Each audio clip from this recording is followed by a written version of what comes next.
Woyo, jumpa lagi dengan saya Sugi Kiting. Saya mau ngobrolin hal yang mungkin kurang penting, tapi daripada pusing lebih baik kita sharing di Ngopi Petang. Ngobrolin pikiran, petualangan, dan tantangan. Jadi kali ini mau cerita tentang apa Bang Sugi? Kali ini masih kita sambung cerita yang kemarin, bukan kita sambung ya. Jadi kan rencana saya mau cerita tentang pengalaman-pengalaman operasi SAR dari awam sampai saya mengikuti operasi SAR saat ini gitu, sampai yang terakhir. Nah, ini mungkin kali ini saya mau cerita tentang operasi SAR di Gunung Lawu yang terjadi tahun 1996 waktu itu. Dan mudah-mudahan saya masih bisa mengingat-ingat kembali peristiwa tersebut untuk sebagai bahan sharing pengalaman saat itu yang mungkin sekarang dirasa kurang penting, tapi itu menjadi bagian pengalaman yang pernah terjadi. Nah, berawal dari waktu itu saya masih ingat itu harinya pasti hari Rabu karena saya lagi mau rapat Rabuan, tapi saat itu saya datang siang dan seperti biasa saya datang ke sekretariat cari-cari koran, dan karena kita berlangganan berlangganan koran waktu itu, koran Kompas.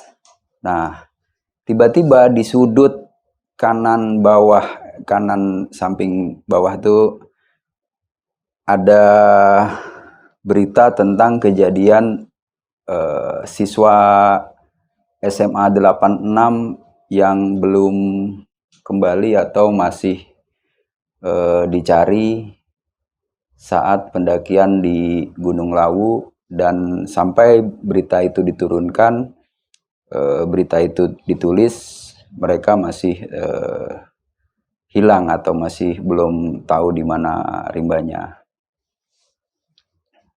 Nah, berbekal dari itu, saya coba untuk membaca baik-baik beritanya. Waktu itu saya berdua dengan teman satu angkatan saya tuh. Jadi setelah bergantian lah, setelah saya baca, saya kasih tahu ini ada berita begini. Dia baca juga. Nah, kemudian nggak pakai lama saat itu. Terus gimana? Ya udah, kita coba cek ke rumahnya karena di koran itu, di berita itu lengkap dia sekolah di mana, kemudian dalam rangka apa. Saat itu kan liburan akhir atau liburan sekolah tuh, dan alamat rumahnya juga jelas di situ tertera. Jadi saya langsung pinjam motor senior saya tuh, motor BMW namanya. BMW itu bukan BMW itu ya, jadi bebek merah warnanya tuh. Jadi dengan motor butut itu, motornya memang butut tapi tenaganya ya bisa dikebut. Kita berdua langsung menuju ke daerah Bintaro. Bintaro tuh dekat-dekat sekolahan 86, jadi langsung ke rumah orang tuanya. Sesampai di rumah orang tuanya itu ternyata memang rumahnya kosong dan terkunci. Lalu ada tetangganya yang memberitakan atau memberitahu bahwa oh iya ini lagi pada ke Solo orangnya, tapi nggak tahu lagi ngapain gitu. Jadi memang tetangganya nggak tahu ada berita itu. Cuman taunya mereka orang tuanya lagi rame-rame ke Solo gitu. Nah, kesimpulan saya udah positif ini. Oh iya betul kejadiannya. Jadi ini cek pertama. Nah, cek yang kedua itu kita berdua langsung ke sekolah mereka, ke sekolah SMA 86. Sampai di sekolah pun gerbangnya tutup. Jadi memang saat itu benar-benar lagi liburan. Jadi saya ambil kesimpulan dari data 1 ke rumah, data 2 tuh di sekolah. Jadi positif lah, ini kejadian ini memang terjadi gitu. Dan itu saya catat, saya jadikan berita atau bahan untuk dibawa ke rapat nanti malam. Kembalilah saya ke sekretariat waktu itu di Kalibata, itu sekretariat kita. Nah, menunggu malam dan sampai pada waktunya rapat. Rapat biasanya kami jam 7 tuh, jam 7 malam atau jam 19. Itu sebetulnya rapat rutin Reboan. Rapat rutin Reboan tuh untuk membahas program-program atau progress report apa yang sudah dilakukan dalam seminggu ke belakang, nanti minggu ke depan nanti mau bikin apa di sekretariat dulu seperti itu. Jadi ada kegiatan rapat rutin. Nah, agenda itu saya selipkan, kita bahas di situ, dan akhirnya agenda itu jadi agenda utama tuh. Agenda utama rapat malam itu dipercepat karena ini kejadian yang cukup urgent lah, cukup penting bagi kami gitu ya.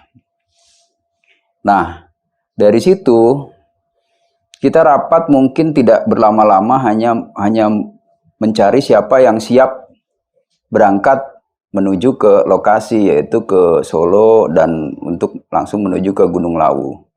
Saat itu memang susah cari personil karena hampir tidak ada yang siap kalau berangkat langsung. Nah, saat itu saya kan memang sudah prepare alat, tapi tujuannya bukan untuk SAR, tapi untuk satu saat kalau ada program naik gunung, ada jalan-jalan persami atau apa, itu alat saya memang ada di situ. Cuma nyari teman 1 atau 2 orang lagi nih untuk syarat keberangkatan ke lokasi itu yang cukup susah. Lalu di forum rapat itu dicarilah siapa-siapa yang siap selain saya.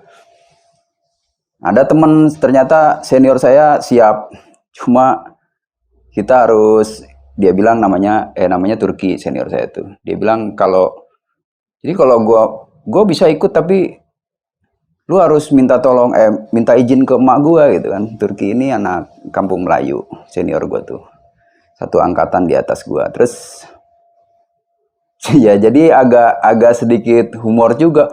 Masa iya lu bolak-balik udah naik gunung kemana-mana, mesti berangkat ngesar aja harus izin ke emak gitu. Ya masalahnya nih dadakan. Kalau gue jalan tuh biasanya kan udah izin beberapa hari. Ya udah, ayo kita jalan ke tempat emak, kita minta izin sambil prepare perlengkapan. Jadi hari itu juga langsung jalan juga untuk minta izin gitu ya? Iya, malam itu juga saya langsung dengan si Turki nih ke rumahnya, minta izin tuh ke emaknya tuh. Dah lu ngomong sendiri tuh sama emak gua, kata dia kan. Ada apa nih, kan Betawi tuh. Ada apa nih? Mak, saya mau minta izin. Bang Turki mau jalan ke Gunung Lawu. Ada apa nih dadakan begini, kata dia. Mau cari orang hilang di gunung. Orang hilang lo cari-cari, ngapain repot-repot kan gitu. Ya enggak, Mak, ini kan temen atau ini gitu. Ya, pokoknya akhirnya Turki lah tuh yang alasan dan izinkan. Nah, singkat cerita begitu. Ah, udah tuh. Malam itu juga dia ikut packing bla bla bla bla. Terus setelah packing seadanya gitu ya, perlengkapan seadanya, masukin ke ransel dan balik lagi ke sekretariat. Sekretariat itu di situ masih banyak yang kumpul untuk ngebahas selanjutannya. Lalu ada yang bantu menghitung RAB atau transport dan lain-lain untuk ikut operasi SAR itu. Nah, berdua nih dari mana besok mau cari informasi, saat itu sulit. Waktu itu kan tahun 96, tahu sendiri ya, sarana juga baru paling telepon sekretariat yang ada, medsos belum ada, handphone juga belum ada. Nah, kita cari-cari lah tuh informasi dari teman ke teman. Ya udah, coba aja pakai kereta. Masih pakai biasanya. Biasanya sih kalau kereta besok pagi adanya jam sekian. Dan itu naik kereta saat itu masih bisa beli tiket langsung, bisa go show gitu. Ya oke lah, pakai kereta aja. Coba dianggarin, ya, kereta tuh biasa berapa waktu itu. Itu masih sama sekali kita nggak pakai data yang valid. Dikira-kira aja semua tuh. Tiket kereta sekian, terus nanti berdua sekian. Artinya transport bolak-balik sekian. Nah, kebiasaan kita tuh setiap yang mau berangkat operasi SAR tuh harus meluangkan waktu atau menyiapkan waktu paling sedikitnya 7 hari untuk terlibat di lapangan yang jadi otomatis kalau yang punya kerjaan tetap dah nggak mungkin bisa ikut. Ya kebetulan saat itu saya masih pengangguran dan bisa ikut kegiatan SAR. Oke lah, setelah dianggarkan ya, kita dikasih semua transportnya sekaligus untuk beli perbekalan di sana. Nah berangkatlah kita pagi menuju stasiun Senen. Lupa. Waktu itu karena Turki rumahnya di Kampung Melayu, kita lebih dekat ke Jatinegara. Kita sekali tuh dari Kalibata ke Jatinegara. Bang, itu kalau SAR kayak ini ya kita berangkat itu, abang berangkat ya, itu biayanya gimana tuh? Dari mana sih sumber biayanya tuh? Ini menarik nih. Karena pernah juga waktu itu saya dikomentarin tuh di salah satu channel yang saya jadi narasumber.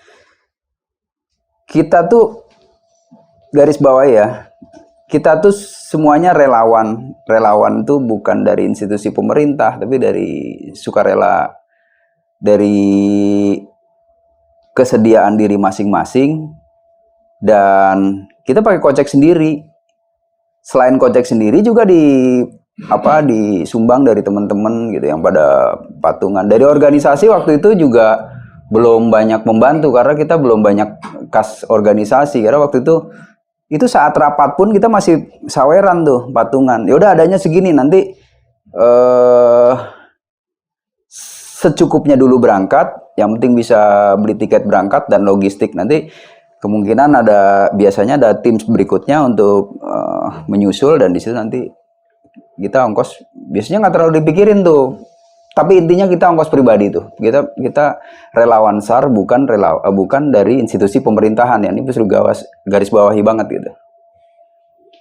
Lalu berangkatlah kita dengan kereta ke stasiun Solo Balapan. Nah, bukan cuman sekedar berangkat, tapi kita dikasih bekal untuk nanti siapa yang bakal ditemui di sana gitu. Sampailah singkat cerita keretanya sore. Lalu di sepanjang perjalanan tuh kita diskusi sama saya dengan Turki. Oh nanti ke ini aja, ke kampus Universitas 11 Maret atau apa namanya sih itu, pokoknya kampus di Solo tuh. UNS. Begitu kita sampai di stasiun sore, lalu kita menuju ke kampus UNS.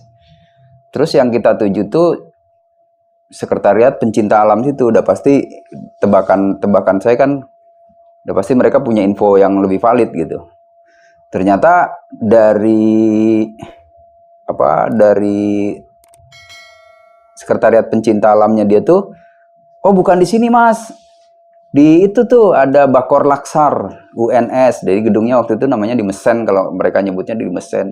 Memang lagi di situ. Oh iya bener, lagi siaga mereka, lagi ada pokoknya tentang kejadian SAR tersebut tuh memang lagi rame di situ.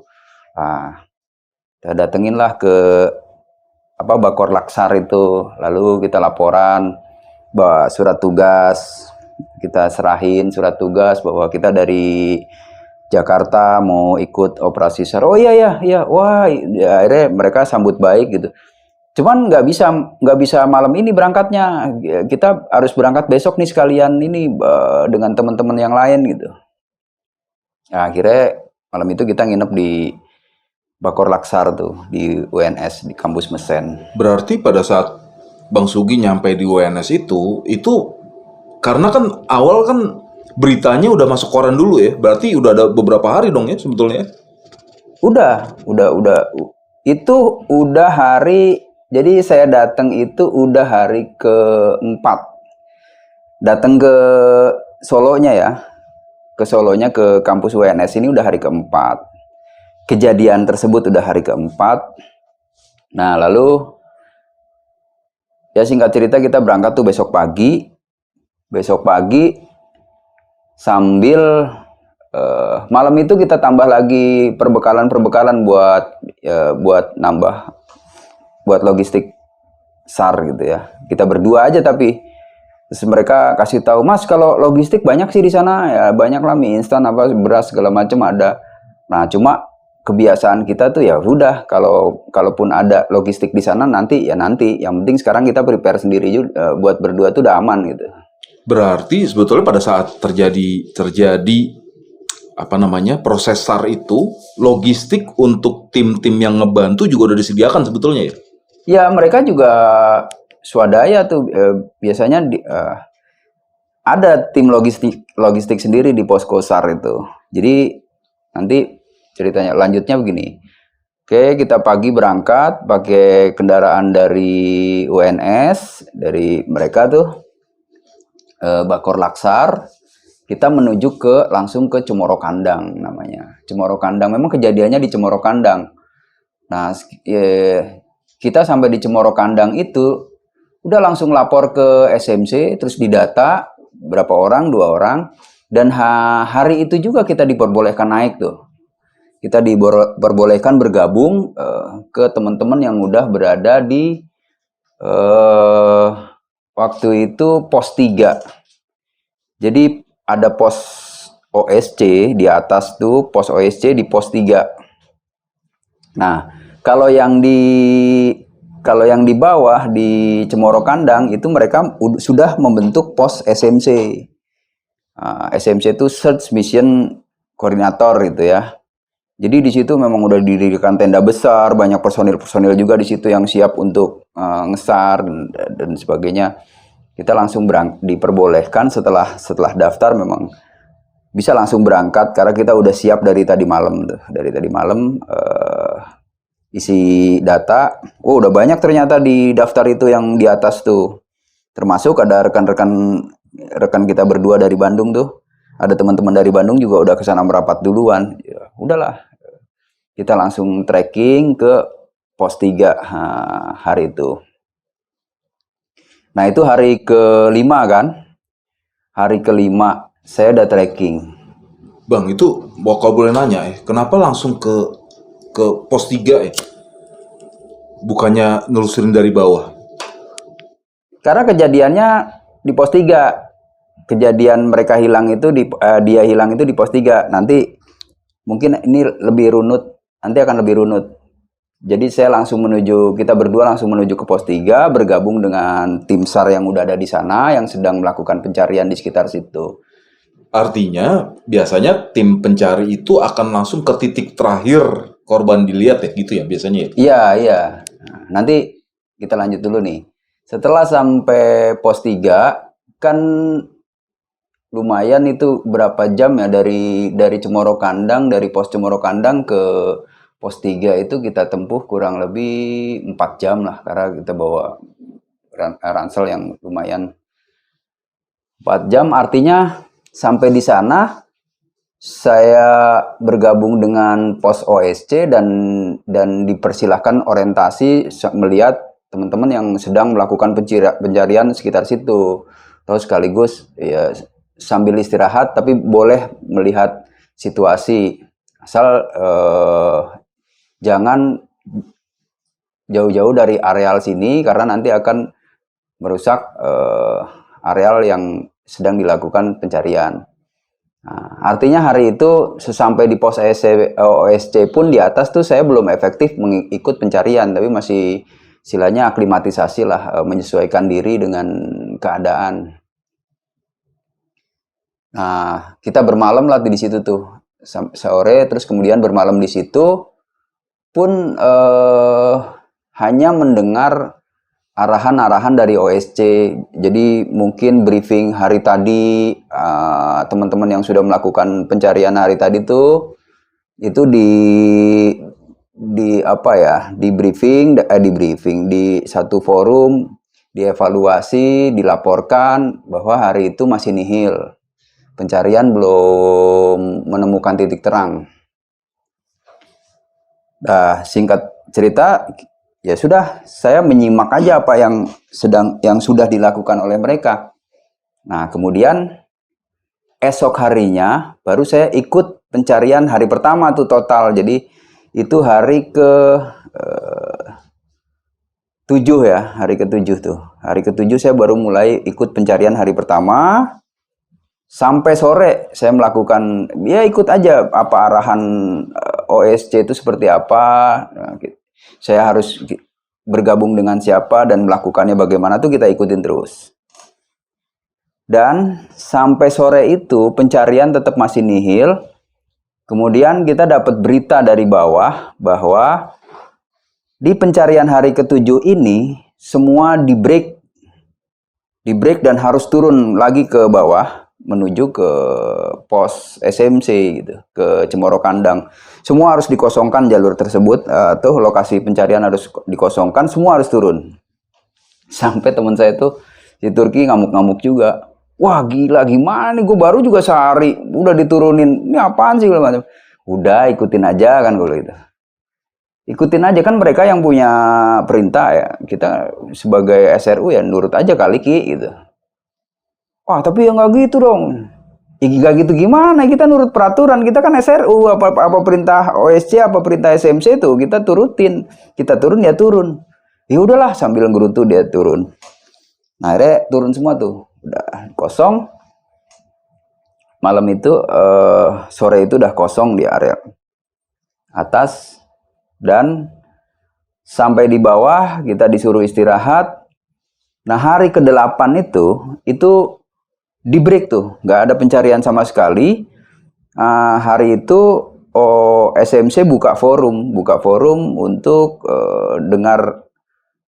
buka lagi. Kebetulan saat itu, nah dari sini saya akan ceritakan kejadian kronologinya setelah saya menyimak hasil dari briefing tersebut.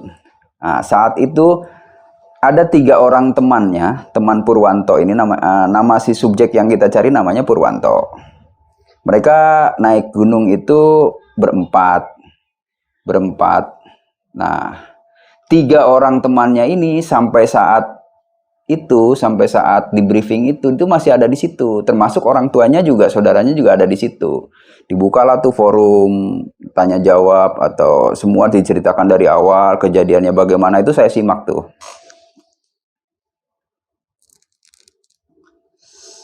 Nah lalu setelah seharian menyimak, enggak seharian sebetulnya, rapatnya itu setengah hari sampai pukul 11 siang.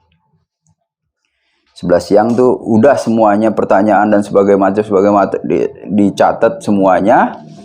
Kemudian dihimpun kekuatan SRU yang ada di situ, ada berapa personil.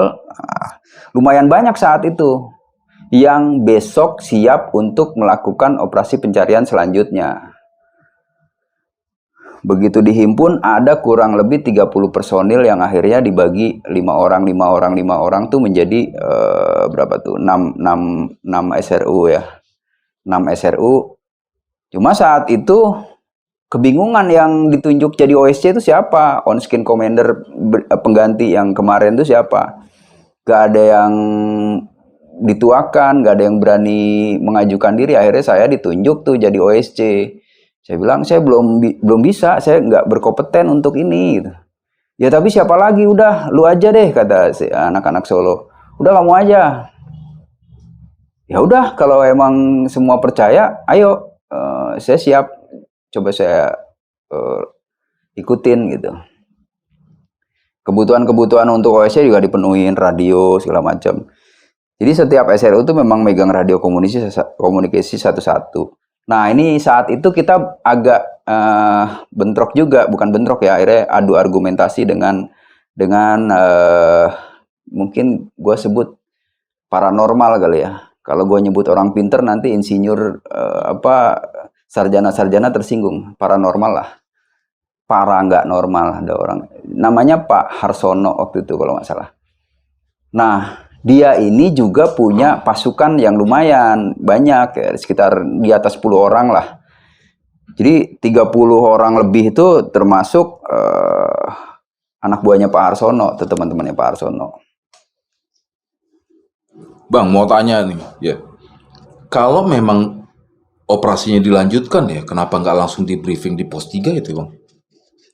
Nah, tadinya kan kita nggak tahu tuh, emang sempet dongkol juga di hati tuh, di otak juga. Ini apa-apaan sih? Tapi ya udah, termasuk Turki kan tadi marah-marah. Ternyata tujuannya itu tadi. Kita mau denger lagi pendapat dari 3 orang temennya ini, kejadiannya seperti apa, dan akhirnya di sini kronologi semuanya dicatat tuh. Nah, oke, kita sebelum lanjut ke operasi SAR, jadi kesimpulannya cerita kronologisnya tuh begini. Saat itu Purwanto itu adalah ketua Genspal. Genspal itu Sispala, kelompok Sispala yang berada di sekolah SMA 86. Nah, ini ada yang punya ide untuk, waktu itu disebutin, kita tadi awalnya mau ke Semeru, mau ke sini, akhirnya di dalam kereta tuh mereka berempat, ya udahlah, kita ke Gunung Lawu aja gitu kan. Akhirnya putuskan ke Gunung Lawu. Nah, saat mereka pendakian itu biasa aja, karena pendakiannya dari situ juga, dari Cemoro Kandang. Cuma kejadian ini terjadi pada saat turun. Pada saat turun, mereka dari puncak sampai Argo Dalem biasa, lalu sampai Cokro Suryo juga mereka masih berempat. Nah, lepas dari Cokro Suryo itu mereka turun saling, namanya anak-anak SMA ya, saya ngebayangin gitu. Mereka saling duluan tuh, Nah, kebetulan jalan di antara pos 3 sampai Cokro Suryo atau Cokro Srengenge itu kan begini, belok tuh. Nah, pada saat turun mereka main duluan tuh. Jadi jalan-jalan yang belok itu ada jalan yang cross. Jalur S gitu ya, Bang ya? Iya, jadi begitu. Nah, pada ngecross tuh. Di pos 3 itu 3 orang berhenti di situ, satu orang bertiga udah sepakat berhenti di situ. Kita tungguin Purwanto deh, satu lagi masih di atas tuh. Ditunggu sampai siang menjelang sore, Purwanto nggak datang juga nih, nggak nyampe di pos 3, di Penggik nah pos 3-nya nih. Akhirnya mereka bersepakat, ya udah, nah daripada kita kesorean, nah turunlah tuh mereka ke bawah dan melaporkan ke petugas di Cemoro Kandang bahwa teman saya namanya Purwanto bla bla bla bla belum turun sampai sekarang. Ya udah, tunggu aja sampai malam. Sampai malam pun belum turun. Sampai keesokan harinya juga belum turun. Nah, disitulah mulai kecurigaan lalu dikembangkan, diputuskanlah operasi SAR Purwanto tuh saat itu. Jadi kronologinya seperti itu tuh. Nah, dari briefing besar tersebut udah saya nyimak, ada kita atur strategi tuh. Lalu ya sudah, nanti di pos 3 Sugi sebagai OSC silakan jabarkan teknik apa pencarian, bagaimana yang mau dilakukan atau mau di sharing ke teman-teman SRU gitu. Dan akhirnya hari ke-8 itu malam, setelah kita briefing semuanya dan terkumpul berapa SRU, kita mendakilah tuh malam itu juga tuh. Malam itu juga menuju ke pos Penggik bareng-bareng 30 orang lebih lah. 30 orang lebih itu SRU dan termasuk nanti yang bakal stay di pos OSC. Nah, artinya keesokan harinya, hari ke-8, kita mulai pencarian tuh. Dan saat itu saya debat, atau bukan debat ya, artinya win-win solution atau bagi-bagi ide dengan si paranormal tadi tuh, dengan Pak Harsono. Jadi saya bilang, oke Pak, hari ini semua SRU, semua tim pencari nih akan ikut komando Bapak gitu. Oh iya. Nah, besoknya baru saya ya gitu. Oke, setuju, deal. Nah, akhirnya hari ke-9 itu semua yang pimpin tuh Pak Harsono. Kita mulai dari atas pos Penggik, dibariskan di situ semua SRU Akhirnya mengerucut sampai ke pos Penggik. Jadi dari atas pos Penggik kita turun menyisiran, akhirnya semua mengerucut ke pos Penggik. Dan hari itu juga si Pak Harsono ini ditinggal sama anak buahnya tuh, tinggal dia sendirian. Akhirnya Pak Harsono bilang, waduh anak buah saya ini kurang ajar, kata dia. Kenapa Pak? Aku ditinggalin. Lah terus gimana Pak? Udahlah, terserah Mas Sugi. Ya oke kalau gitu, mulai besok kan saya yang pimpin langsung nih Pak. Ya. Terus saya ikut aja. Tapi hari itu juga, sore itu juga Pak Harsono ngilang tuh, nggak tahu kemana. Mungkin ikut anak buahnya turun. Itu hari ke-9 ya? Iya. Oke, jadi yang tersisa saat itu, setelah Pak Harsono dan anak buahnya turun, itu kita tersisa kurang lebih ada belasan orang lah. Belasan orang yang akhirnya kita nggak bisa bagi SRU lagi tuh. Akhirnya udah jadikan satu SRU aja, karena malam itu juga kita evaluasi bahwa semuanya mengerucut ke satu jalan yang cross tadi, tapi nggak ketemu dengan jalan utama nih, nggak ketemu dengan jalan pendakian, tapi langsung hilang itu jalur itu. Dan semua berkesimpulan ini anak pasti masuk ke sini gitu. Kesimpulannya dari banyak teman-teman nih setelah menyimpulkan di hari itu, ini anak pasti masuk sini gitu.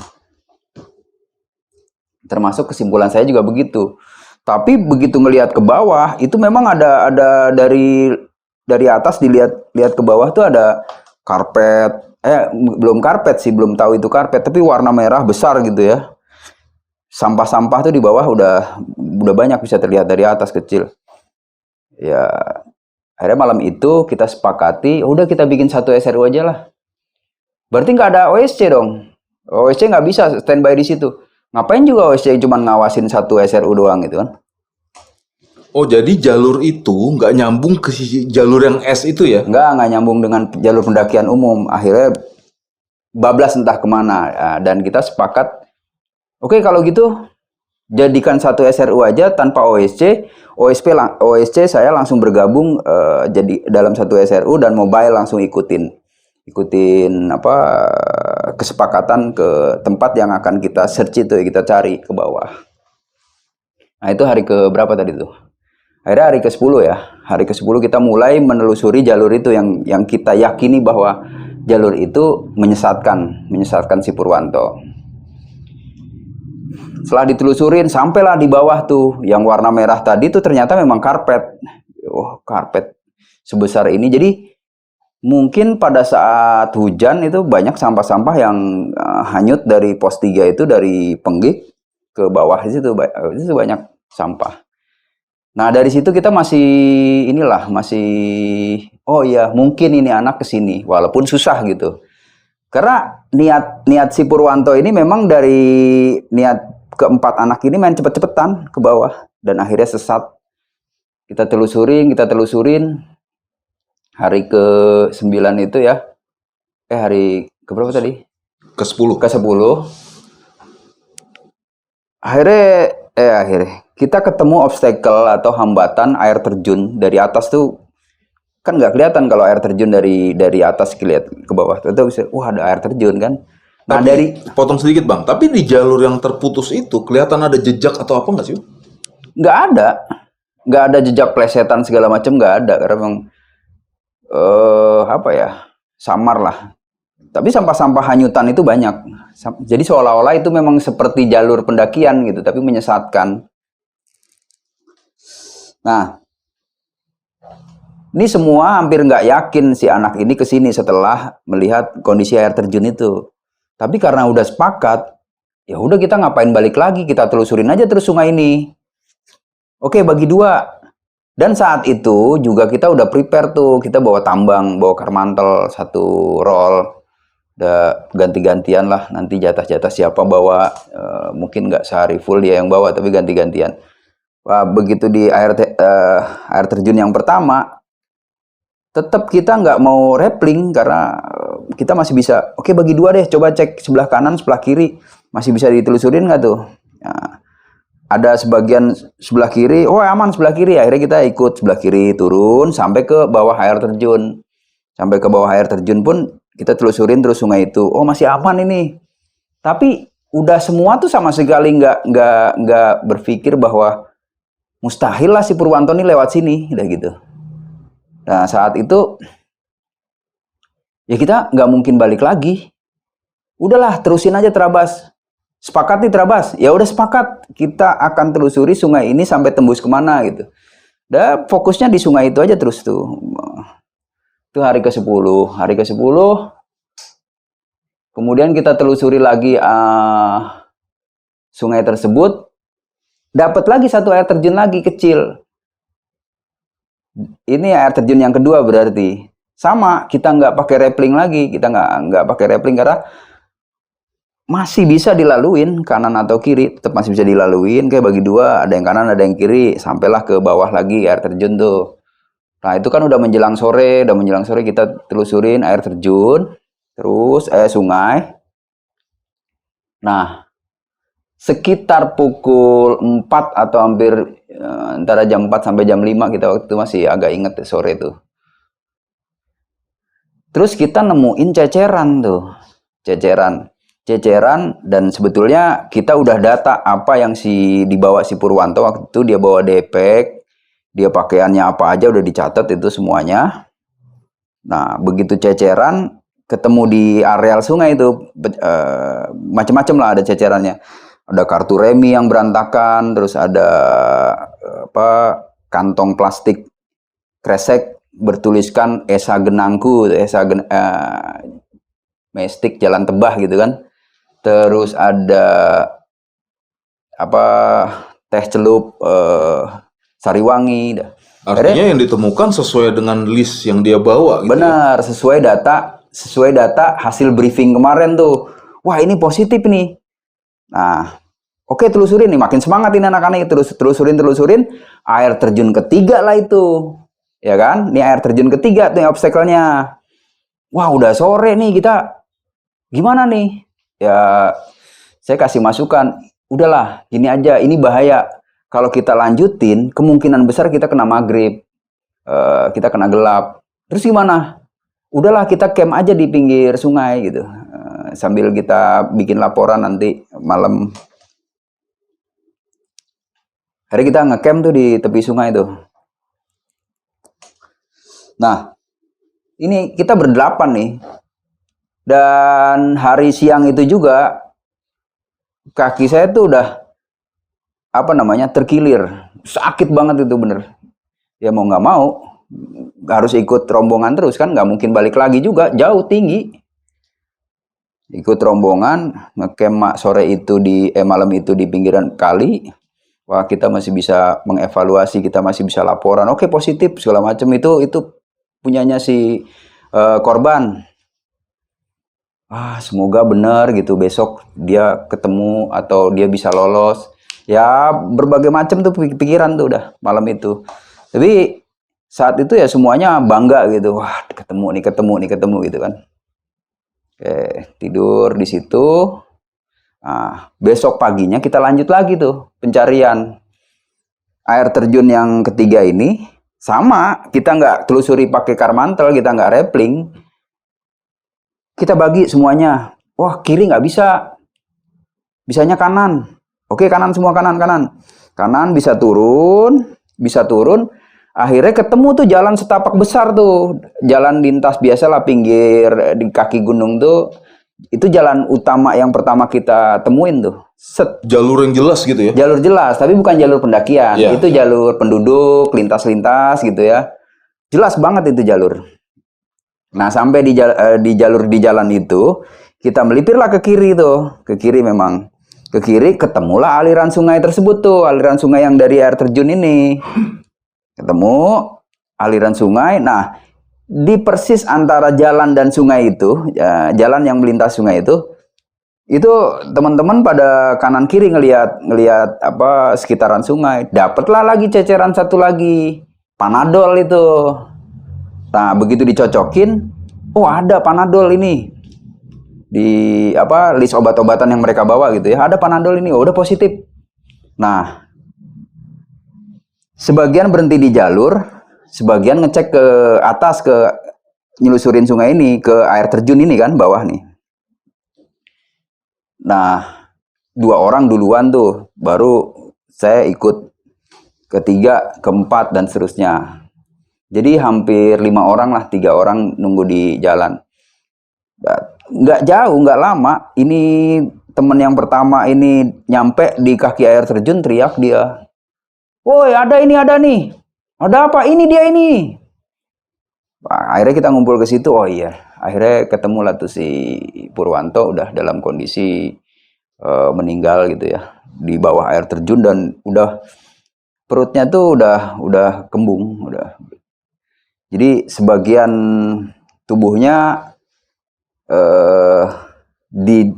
terendam air, sebagian lagi lihat di batu gitu, setengah.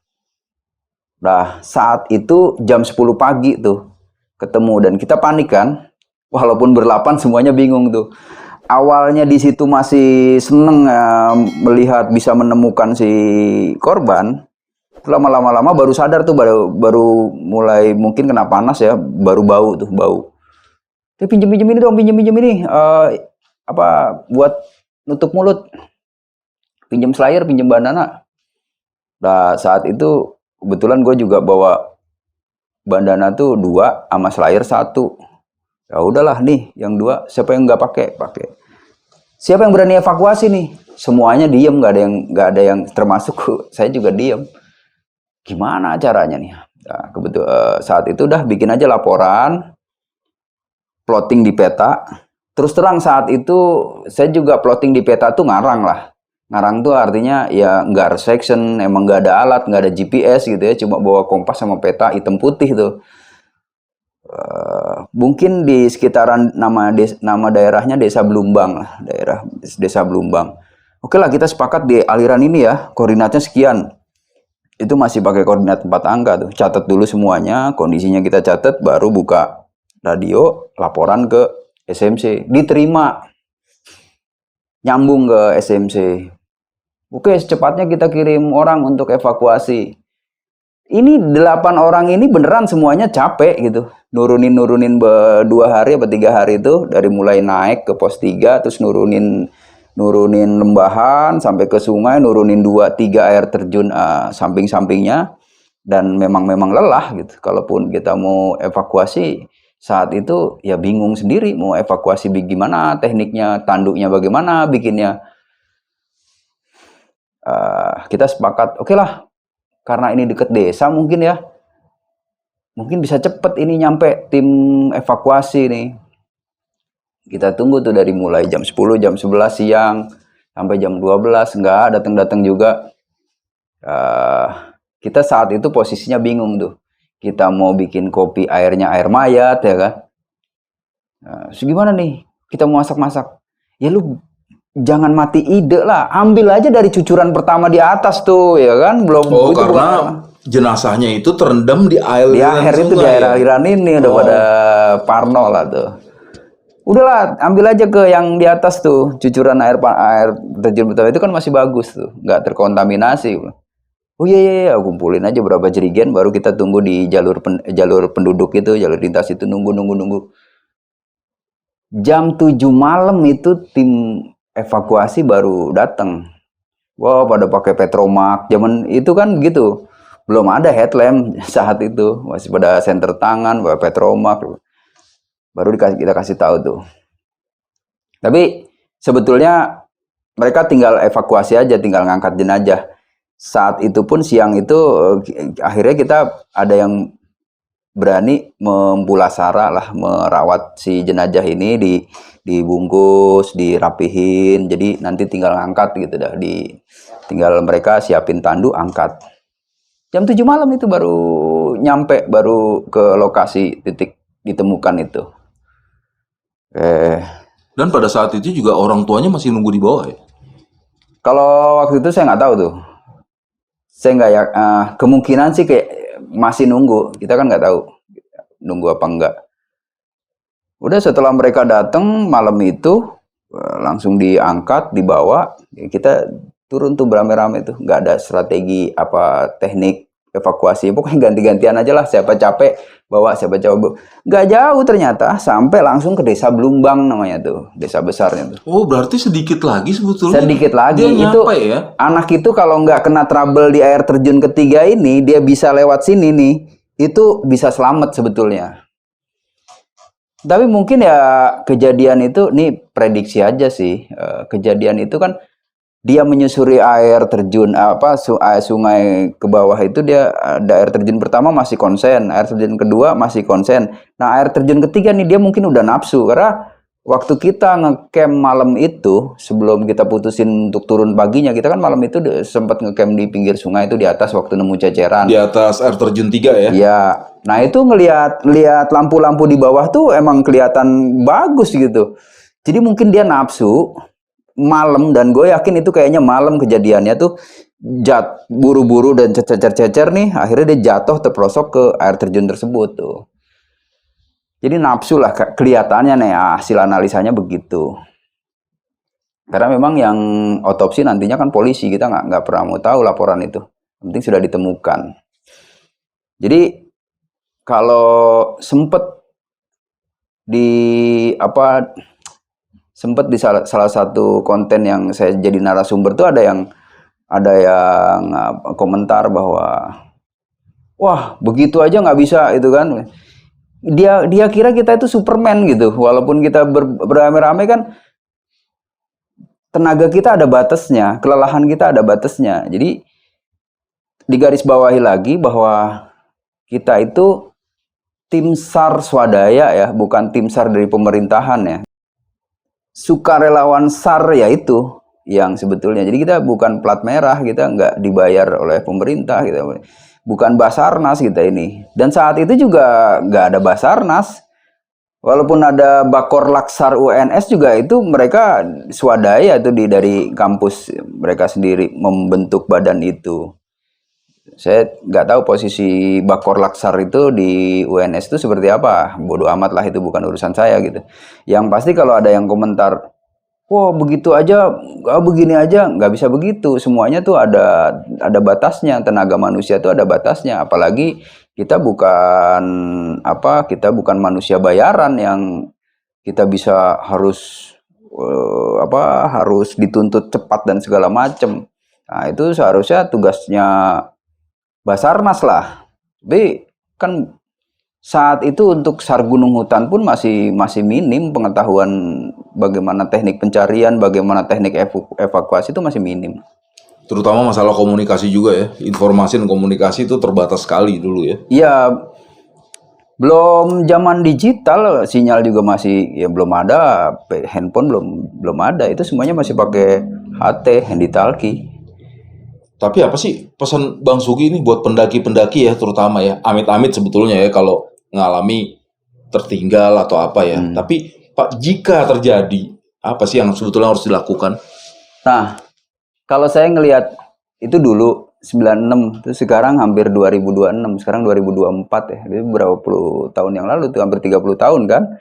Udah jauh sekali lah. Sekarang sih, dan beberapa tahun terakhir ini udah nggak ada lagi kejadian seperti itu kan.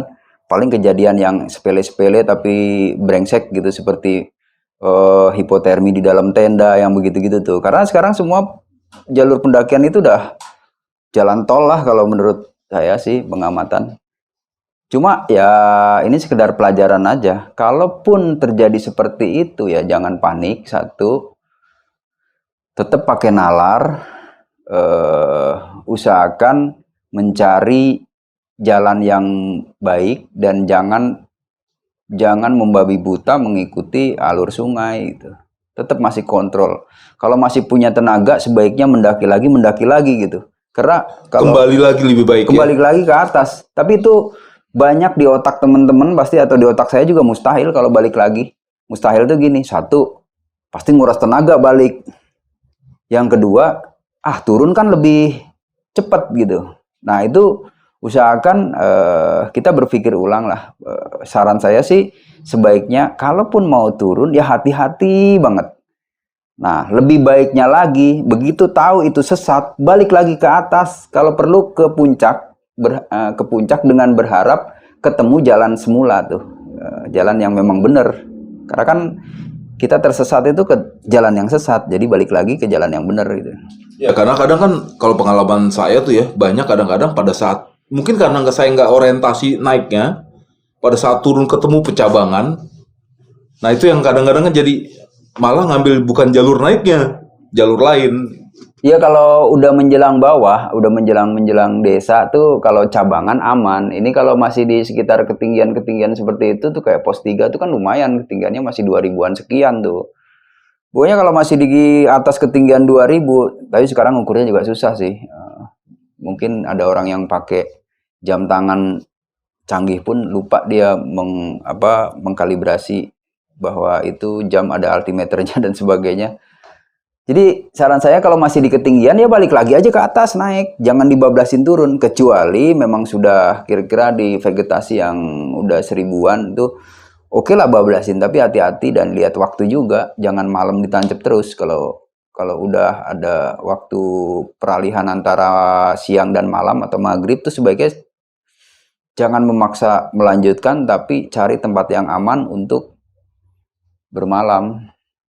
Wah, mantap nih. Terima kasih Bang Sugi nih. Oke lah, setelah itu dievakuasi si jenazah almarhum Purwanto ini, dan dari situ saya nggak mantau lagi. Kemudian kita bergabung ke pos SMC, terus dilakukan penutupan. Malam itu juga dilakukan penutupan oleh ketua pos SMC bahwa operasi SAR dinyatakan ditutup. Kesimpulannya si subjek sudah ditemukan dalam kondisi meninggal dunia dan sudah serah terima ke pihak keluarga, yang saya nggak tahu tuh orang tuanya atau siapanya yang ada di situ, yang mungkin udah langsung dibawa ke rumah sakit kan, nggak di itu lagi dari desa Belumbang itu nggak dibawa lagi ke pos, jadi langsung ke bawah. Nah, selesailah dari situ, ya sudah kita langsung ke Solo, tidur istirahat di Mesen. Besoknya biasa sharing-sharing dengan teman-teman di Bakor Laksar tuh, dan ditahan jangan pulang dulu, kita jalan-jalan dulu di Solo dah. Akhirnya itulah cerita yang bisa saya sharing ke teman-teman di channel Ngopi Petang ini. Terima kasih, sampai ketemu di Ngopi Petang berikutnya dengan sesi dan topik yang lain. Jangan lupa, kalau Anda senang silahkan di like, komen, lalu share.